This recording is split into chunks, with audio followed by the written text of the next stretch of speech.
Hello and welcome back to KB's Spot, where I like to discuss all things creative, specifically literature, film, and anything that ties those into it.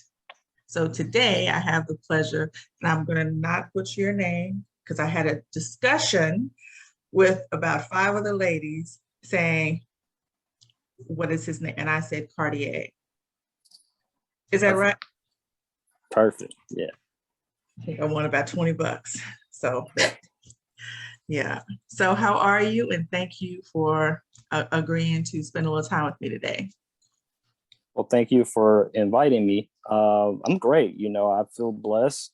I'm always blessed to be here for another day through this crazy world. So, it's been an up and down roller coaster lately, but it's definitely more up than down. So I can't complain about that. Amazing.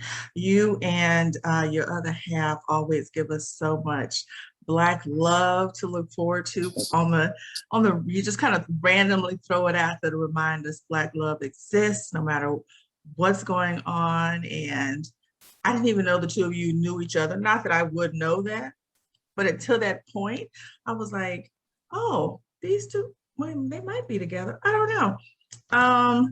But when I saw the pairing, I was like, just from a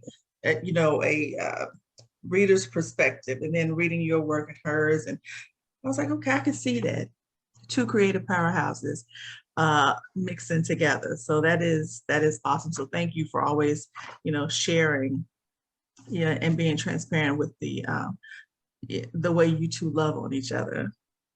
So, absolutely. Yeah, I love that, and it looks like the two of you genuinely like each other.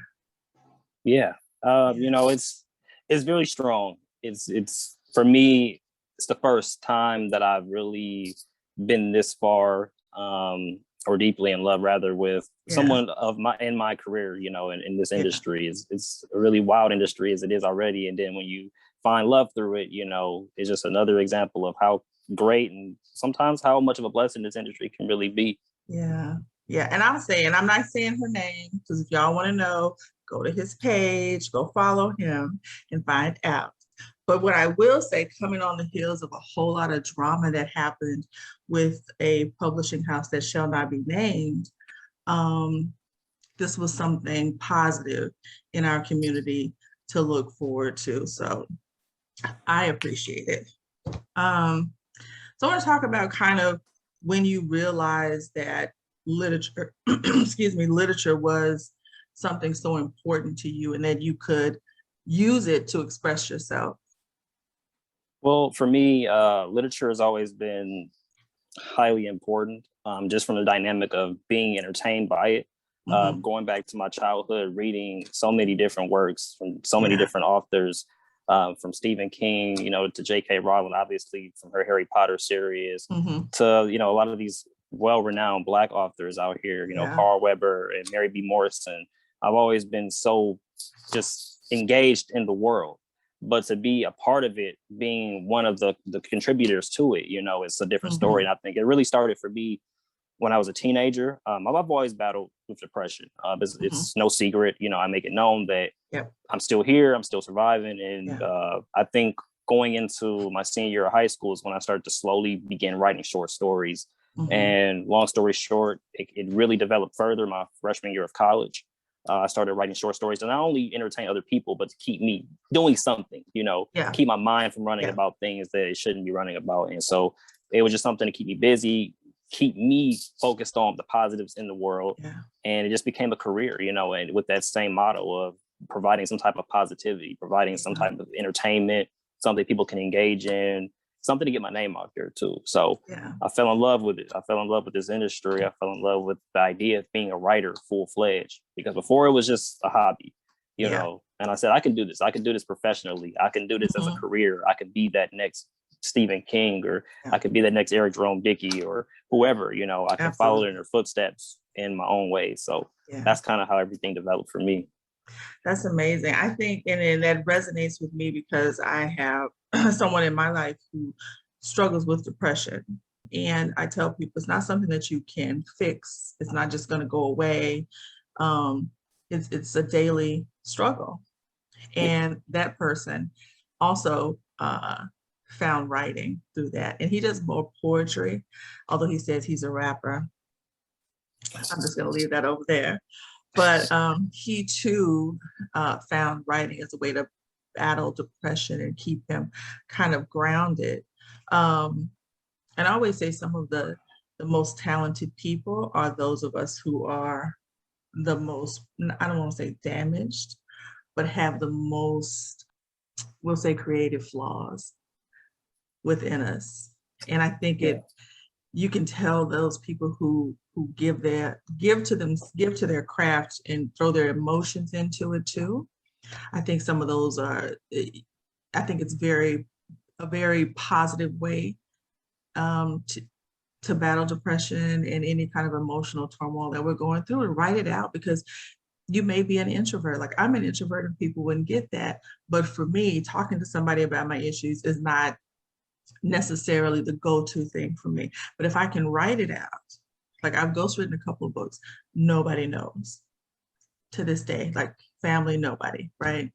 But it was just really cathartic for me to get that, get those stories out because they resemble my own. So I definitely can relate to the fact that you are open with your mental illness and the way you put a positive spin on it with literature. And I love the fact that you're a Black man openly discussing mental health and its importance. Yeah, and I see you speak to that regularly, and I think that is commendable. I don't know if this is the correct way to ask you, but what made you so comfortable discussing your mental health? Well, I feel like for me, it was always very difficult to. Obviously, it's a really touchy subject to converse about with anybody, even your closest friends or family. I feel like it's something that we keep bottled up, especially amongst Black men. We don't really like to discuss it. We don't like to have discourse on it because we feel like, number one, people won't understand us. Number two, sometimes we don't understand it ourselves as to why we feel the way we do. So it's very difficult. I think what really led to me becoming more open was just through prior experiences of losing the battle or almost losing the battle completely and feeling like, okay, I don't have to go this route. There's got to be a way for me to figure out somebody or something or some way for me to be able to communicate it, even if it's just going and taking walks. Like I do that every day. Going through just praying to God every night. I do that consistently. I even tell my girlfriend, make sure you pray, make sure that you are staying up with your faith. But then when it became time for me to start having those conversations with somebody that I know, it really it was right after, my first suicide attempt. I said, okay, if I could tell people about this, when I was texting my friends, I said, hey, I almost, try to take myself out. I said, if it's easy to say that, it should be easy to discuss my issues with somebody to be able to save myself. So since then, I talk about my mental health regularly, or I try to at least. I know my girlfriend sometimes beats on me because she's like, you really should talk to me more.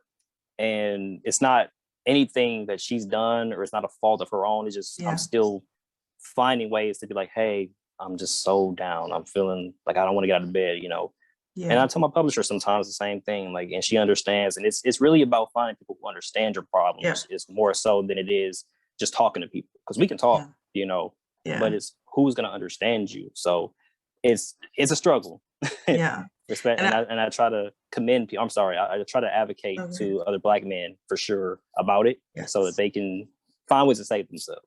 Yeah. Yeah. And it's so important because the stigma attached to going to a therapist in the community is still just rampant. And I think, and I can relate to it too, because I remember a time when I felt like I needed to, but then I was like, we don't do that.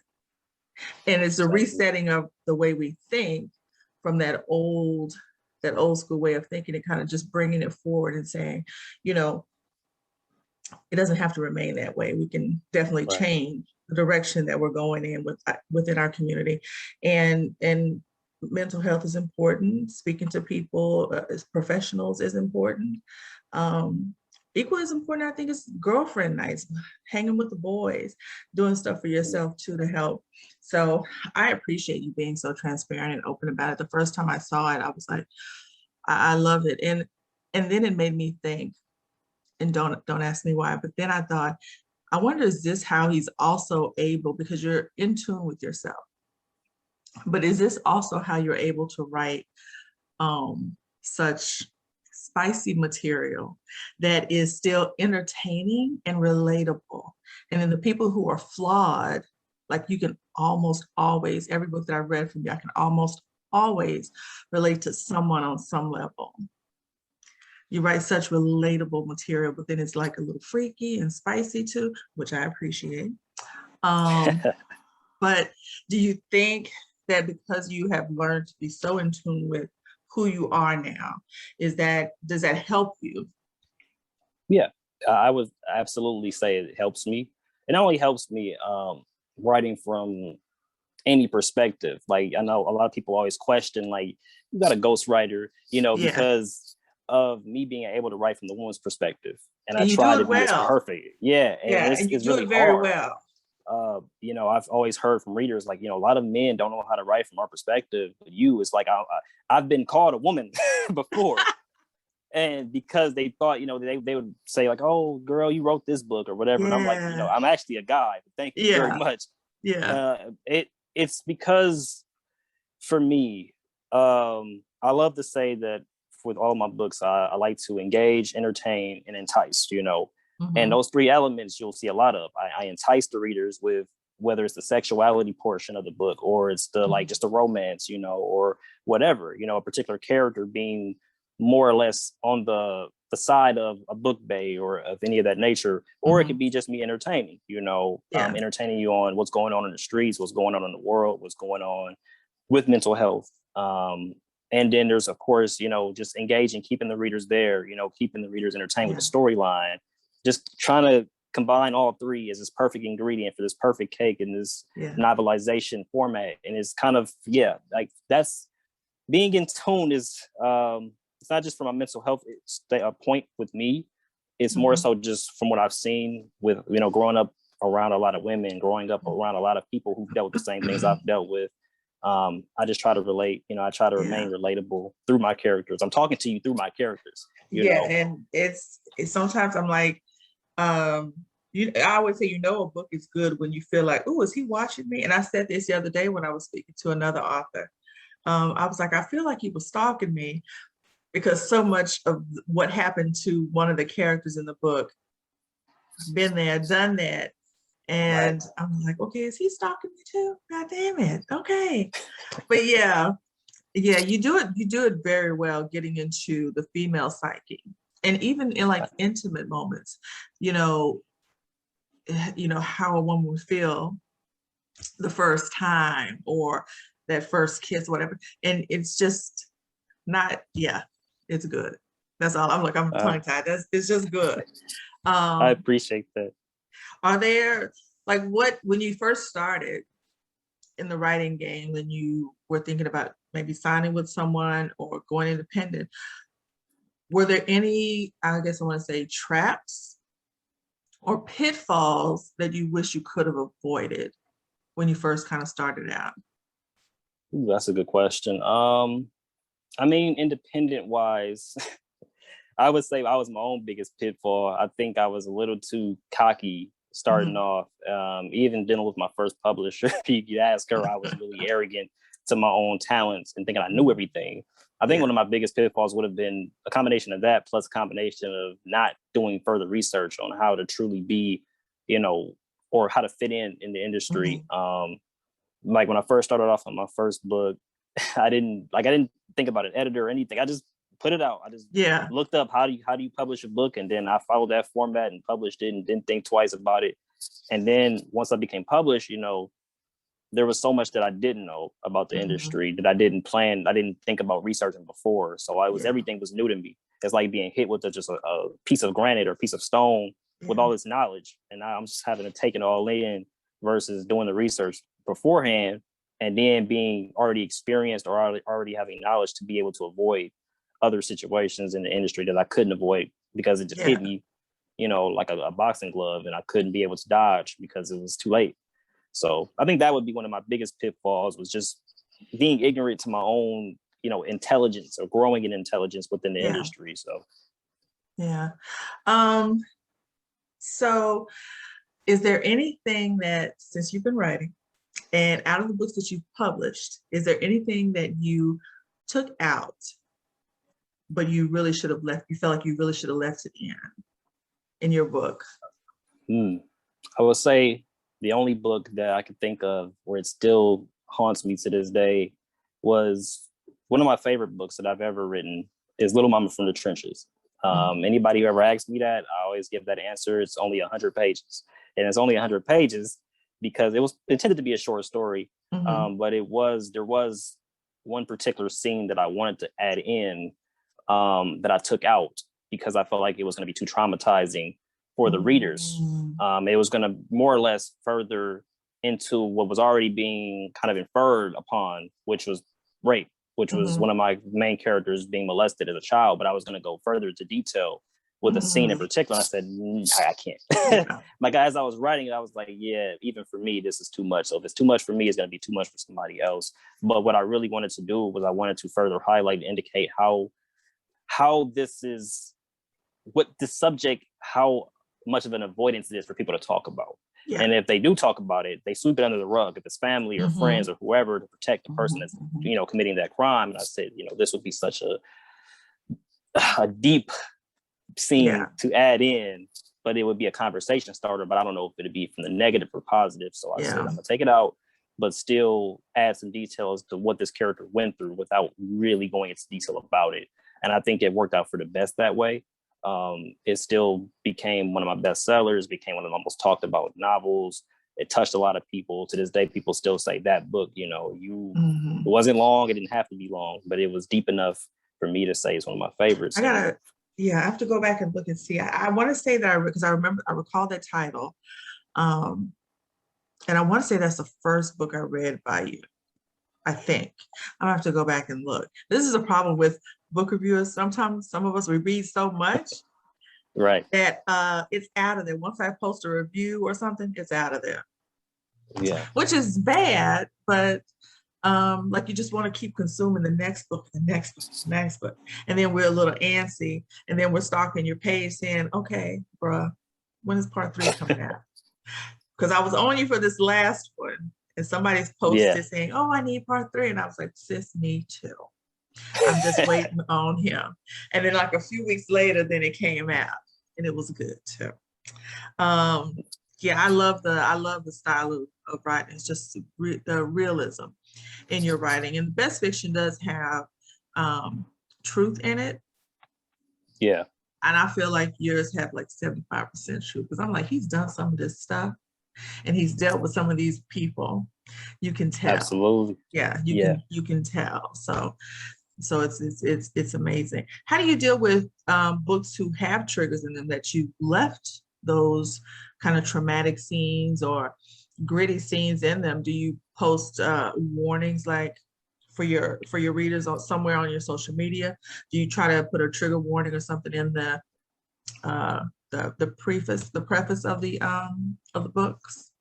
Well, yeah, and actually, referring to that, my next book that's coming out soon is about Baddies in the Trap, and that's a very it's such a different book for me to have written for so many different reasons. And so I just got done finishing, which would be the introduction for me. I usually try to speak to the readers beforehand and warn them or just talk to them. In this particular book, I had to just say, look, there's going to be a lot of scenes, references, and things of that nature that might trigger you before you even go to the first page.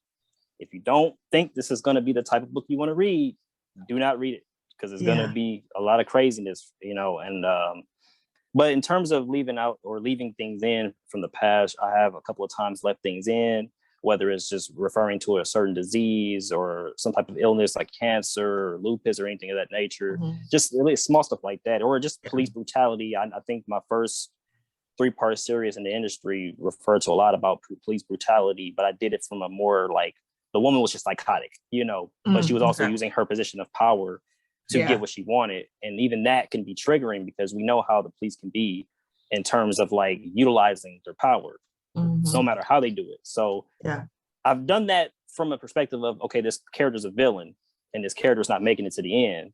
And if she does make it, or this person makes it to the end, they're not going to be making it to the next book. So I do it to keep it in because I know that in some way the ending will still satisfy the readers. yeah. I feel bad initially, but then once I see the reaction, it's like, oh, I'm so glad that person got killed off. Oh, they were so, that makes me I feel happen better. to like death in books. Yeah, I'm a and me too. proponent of it. Yeah. So what does success look like to you? Success overall looks like it's I usually use a certain analogy for success. Success is overcoming the struggle. It's surviving the storm. It's being able to, even for certain people like me, success is just making it to another day. Success is getting out of bed after a week of being in it, but in terms of the industry, success is when that first person, that person hits you up and says your book was amazing. That's a success to me. That feels great to me. A lot of people in the industry, they become so hell-bent, and it's not necessarily a negative, but they become really focused on hitting the charts, bestseller. I need the orange banner. I need this, I need that. And I do too sometimes. Yeah. Especially when I feel like I've written that book to perfection. But success for me in this industry is just somebody leaving me a 5-star, 4-star review telling me it's great, it's amazing. You touched me. Because that's what we do this for. We do anything in life. We do things to please other people. We do things to just garner a fan base and keep it and maintain it and make people happy, and that's success to me. Success is outside of just the financial aspect of it. It's more than just people knowing your name. It's why they know your name. Yes. And when they know it for a positive reason, that's success to me. Okay. Have you written anything under a pseudonym? No, not yet. No, not yet. There was a time where I was thinking, you know what, maybe I should put my name on hold and just go into a totally different direction, because I've always wanted to, go further into like urban romance and crime and like Stephen King-esque type novels, focusing on the supernatural. I can see that. Yeah, and kind of putting it to more of like an urban world. Yeah. So I was like, maybe I should switch my name. I had a couple of them, and I almost dropped the book under a different name, but I didn't. So I'll say never say never with that. I try to hold myself to a certain standard in terms of the number of novels I drop under my name before I think about another name. So, who knows? So I think I consider you to be urban erotic romance as the kind of category that you're in, right? Yeah. I would definitely love to see you in a thriller. To complete a thriller. I think that would be amazing coming from you. And will you give a little bit of that though in your romance novels, the way you build the tension in them? So I definitely could see you tackling another genre and kicking some butt in that. I think you'll be great in that. Yeah. So absolutely. I'll be your beta reader. I'm here. Hit me up. So that's it for the questions. I have one last one, and then we're done. Do you feel that you are actively sitting in your purpose right now? Yeah. I feel like my purpose was always, when I first started, to just become one of the best writers of all time. Just go down as one of the best in the males division, just overall. But now I feel like my purpose is to continue to do what I'm doing now, which is to be better than the day before, writing these books that are better than the books before it, continuing to just create these characters that just become synonymous with people, become something you never forget. And, everything that I'm doing right now, outside of just writing my own books, I'm helping other people create their paths and grow their careers, while also doing other forms of writing, newspaper writing and different things of that nature from a journalism standpoint. So everything I'm doing revolves me typing, or revolves me reading, or revolves me creating some type of dynamic in a story. So I'm definitely in my purpose, I would say. I think it's only going to grow larger. It's only going to be bigger. You know, this is only the beginning. I'm still so young. I have so much knowledge to grow, to gain. And so it's going to be an exciting couple of years for sure. Well, KayBee's Bookshelf is here to support, promote, whatever you need, let us know. Yeah, I'm trying to make sure that I feel like I slacked off a little bit. You guys ramped up and I slacked off a little bit. So I'm trying to get back into the swing of things. And like I said, if you ever need anything, please don't hesitate to ask. All you gotta do is DM or tag me. I think I've told you that before, and we do that sometimes. So feel free to reach out if you need anything. I appreciate you again for taking the time to speak with me. Any announcements or anything you want to get out there yet? Yeah, I would say look out for Baddies in the Trap. These three women have taken over my life. They won't leave me alone. I keep writing about them. I was finished before, and now I'm back writing it again. And there's so much to take out of this book. It's probably, for me, I won't say it's the final book that I'm going to be releasing this year, but it's definitely one of the most important, one of the craziest, one of the most intense standalones that I've ever written. And I hope that one or all three of these characters in some way relate. I like to call it if Joan Clayton and Tony Childs and Maya and all of them were deeper in the hood, that's what this book is. It's really girlfriends, but it's from a really violent and hood aspect. So definitely look out for that. It's coming this month. In fact, it'll likely be coming in the upcoming week. So just look out for that. Baddies in the Trap is coming very, very soon. Okay, so if you see this interview before Baddies comes out, put it on your calendars, get ready. If you see this after, head over to Amazon or follow Quardeay Julien and get your copy of Baddies. So that's all the time we have. Again, thank you so much for fitting me in. It's great to put a live face with the name. Anyone who wants to reach him, you'll be able to click the link in my bio or click the link below in this article, and make sure you are following Quardeay Julien. Thank you and have a great rest of your day.